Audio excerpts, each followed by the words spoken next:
So let me be clear. This is not going to be an engineering briefing alone. It is the first institutional statement after the inaugural and the keynote address. My purpose is to place the treaty's operating record before this forum. The Indus Waters Treaty is a conflict prevention system, whereas the Permanent Indus Commission is the mechanism that keeps that system alive.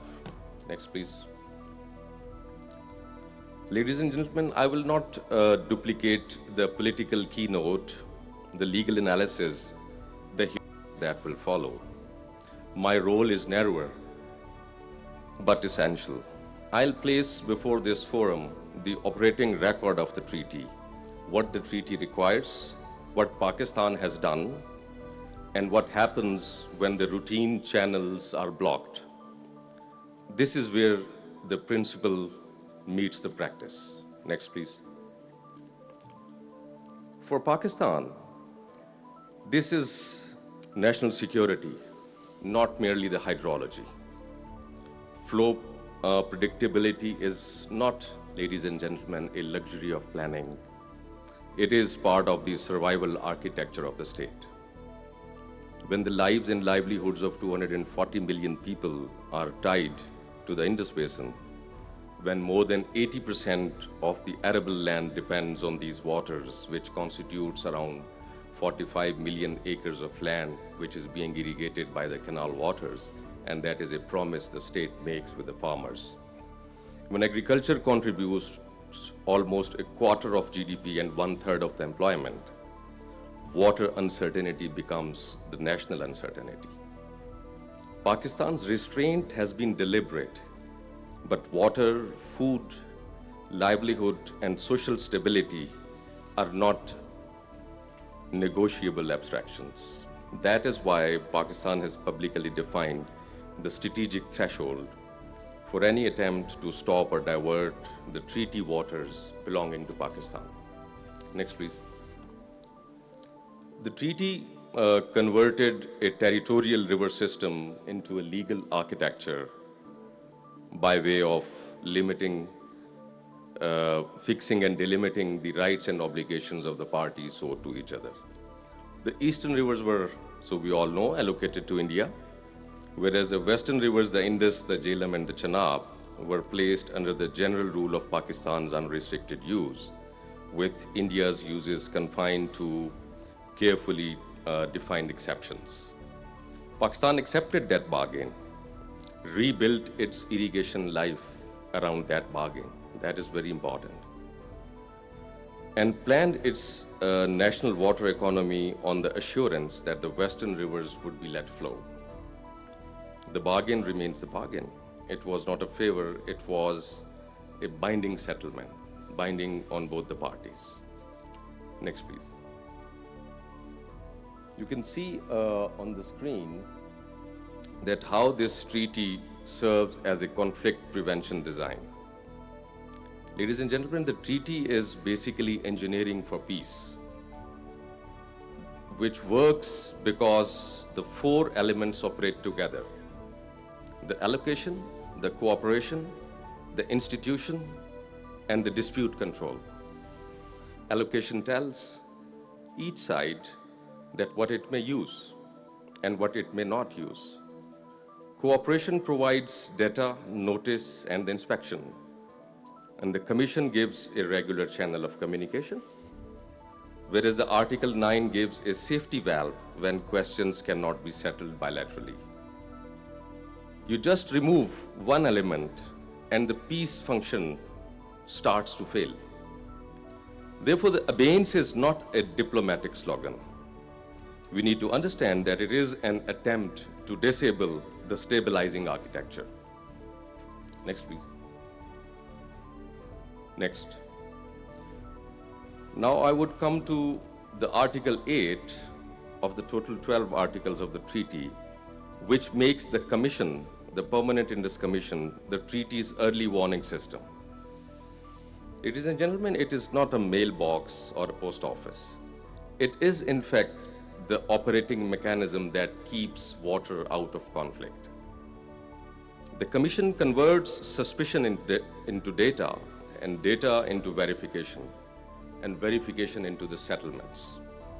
Regular meetings, tours, project information, Article 6 data, special inspections, and the annual reports are not merely the rituals or formalities, they are the treaty's first safety device. When the Commission is blocked, consequently, the first stage of dispute avoidance is blocked. Next, please. Now coming to one of the most important articles of the treaty, that is Article 9. And this is the article which, I have no inhibition to say that bites more to India, because this is basically not a courtroom afterthought. This is basically one of the articles of the treaty which provides a very elaborate dispute resolution mechanism which starts at a bilateral level, at the Commission level, and in case the bilateral level settlement does not succeed, then it allows, without any paralysis, to move on to the third forum. So it is a progressive ladder, and it begins with questions before the Commission. If a question cannot be resolved, the treaty provides structured routes toward a neutral expert or a court of arbitration. The sequence is deliberate: institutional settlement first, third-party determination where necessary, but no paralysis. And Pakistan has used this ladder in past and also presently.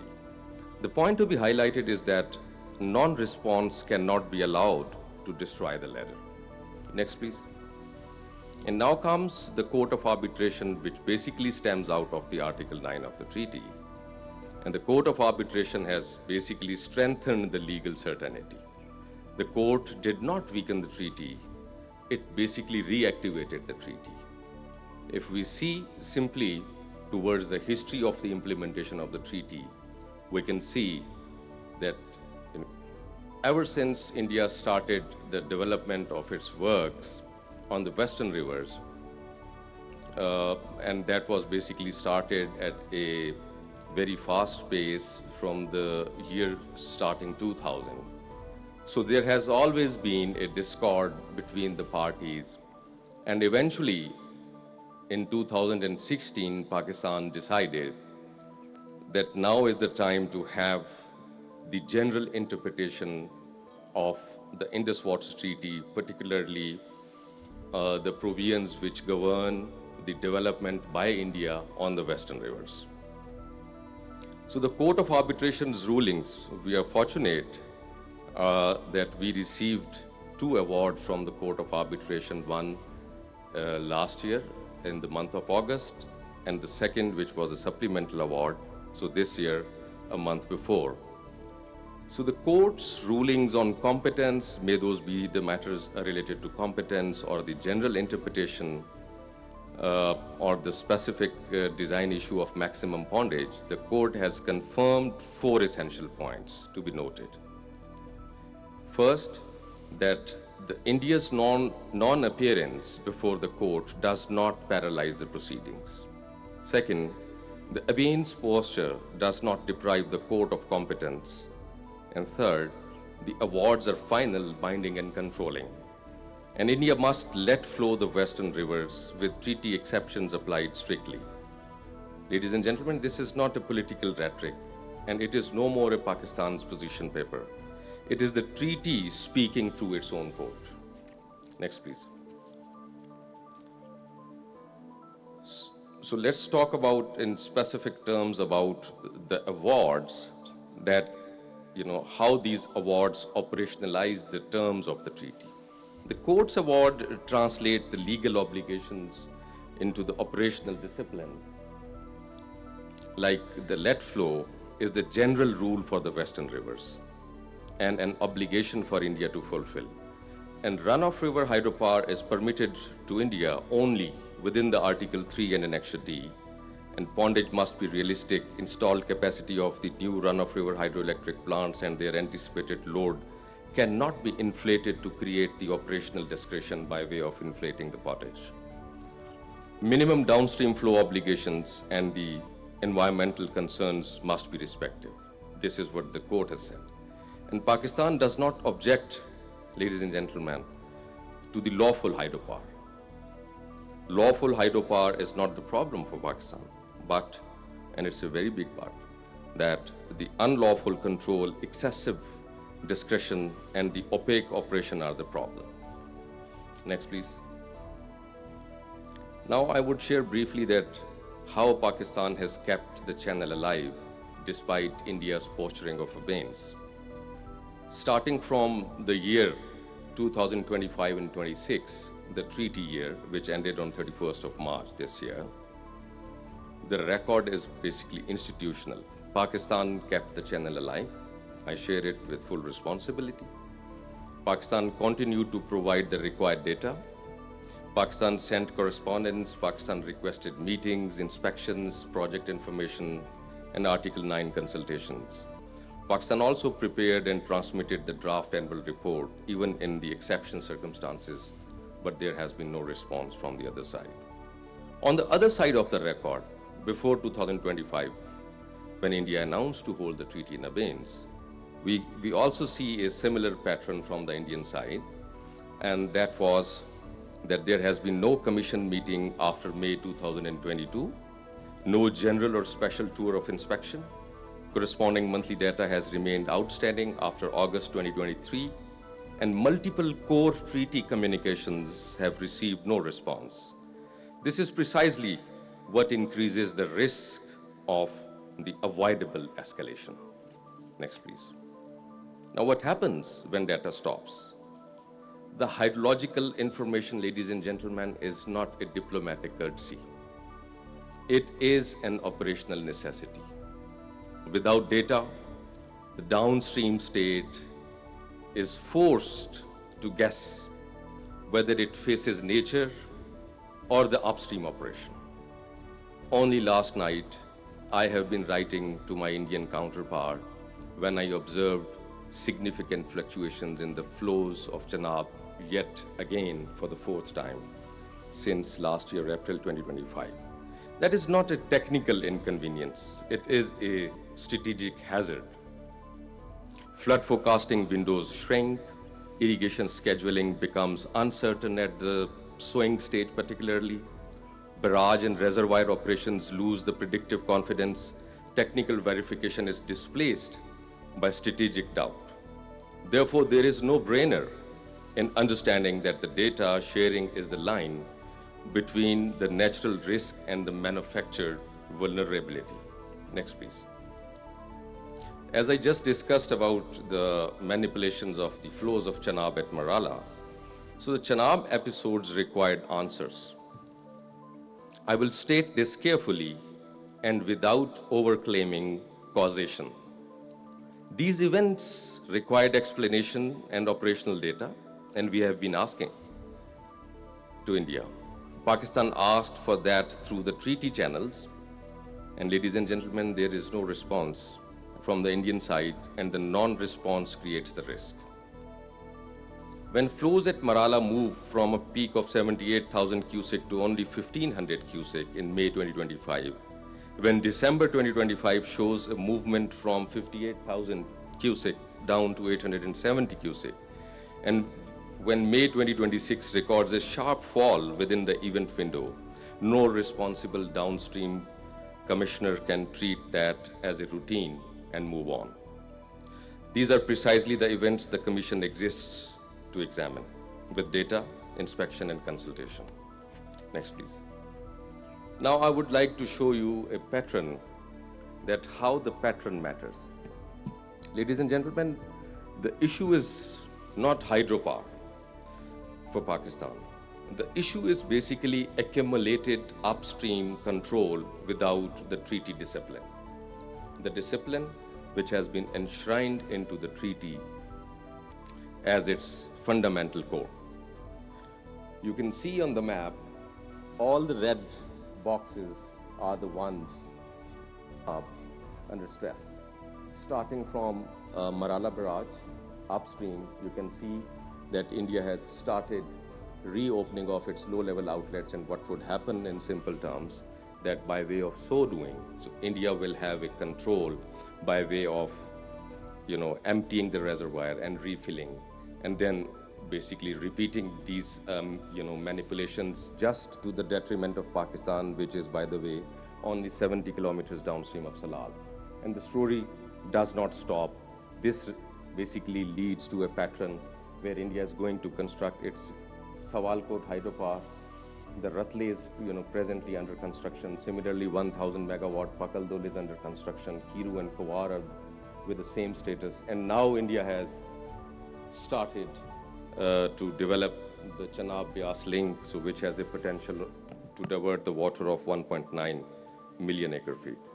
So as I have been trying to articulate that the major issue, the core issue, is basically accumulated upstream control without the treaty discipline.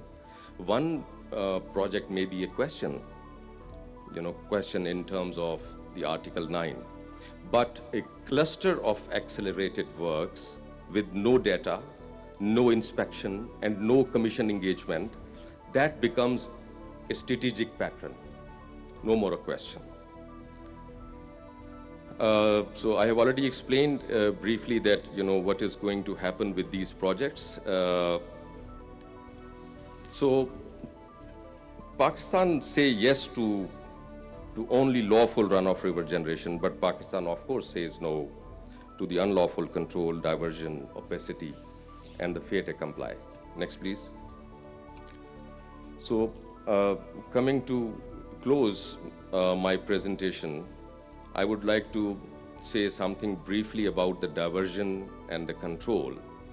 So ladies and gentlemen, these are the two issues which require a particular attention because they go to the character of the bargain. First, the reported Chenab River link. Pakistan's legal position is very clear, and that stems out from the Article 3, which governs the three western rivers and contains as such no freestanding category of the surplus western river waters available for diversion by India into an eastern river basin.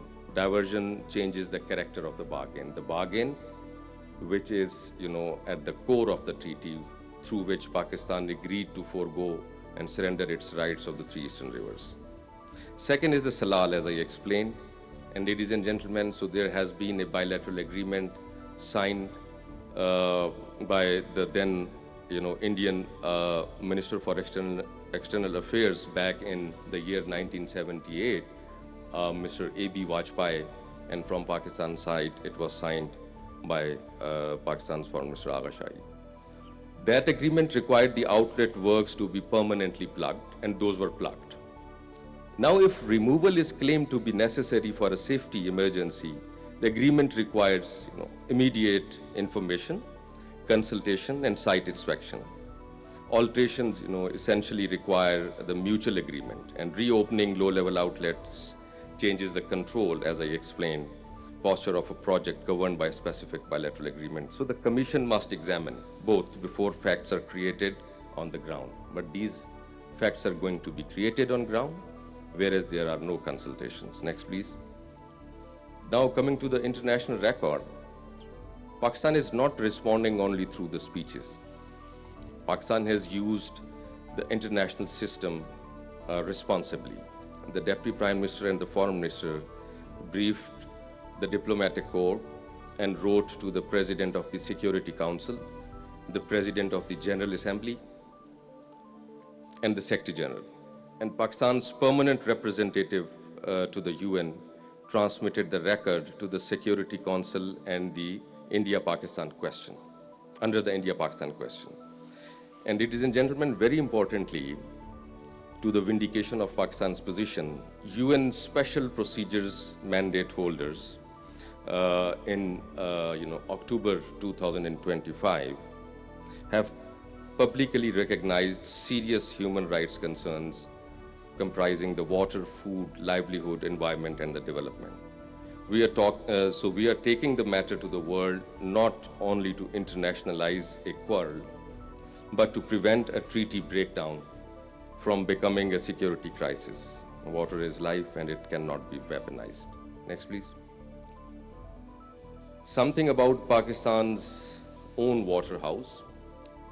So, ladies and gentlemen, this point is equally important.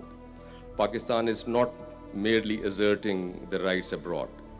Pakistan is strengthening its own water house at home. Treaty rights and domestic reform are two sides of the same national water strategy. Pakistan is basically improving the water storage and regulation, the reservoir safety, sediment management, hydropark capacity, water accounting, telemetry, canal rehabilitation, groundwater discipline, climate resilience, and agricultural productivity. We are already on a national journey to protect every drop, measure every flow more accurately, and produce more value from the water we lawfully receive. The stronger Pakistan, of course, becomes at home, the clearer its message becomes abroad. We protect every drop we receive, and we will not accept coercion over any drop we are entitled to receive. Next. So this is the last slide of my presentation where I would like to highlight the significance and importance to restore the framework. The treaty's answer to this stress which we have been discussing so far and will be discussing in the remaining sessions of today's seminar is basically not the abeyance, it is performance. The way forward is very clear. An immediate commission meeting, full restoration of Article 6 data, general and special tours and inspections, project record disclosure, including the drawing standard documents, schedules, hydraulic designs, and operating rules, and Article 9 discipline, beginning with the commission examination and ending with respect for the courts of arbitration and the neutral expert. No unilateral abeyance, no data blackout, no diversion, no fait accompli. The Indus Waters Treaty is alive. The Commission must be therefore allowed to work. The architecture and the operating records are now before the seminar, and the legal, humanitarian, diplomatic, and security consequences will be addressed by the distinguished speakers who follow. So I thank you all.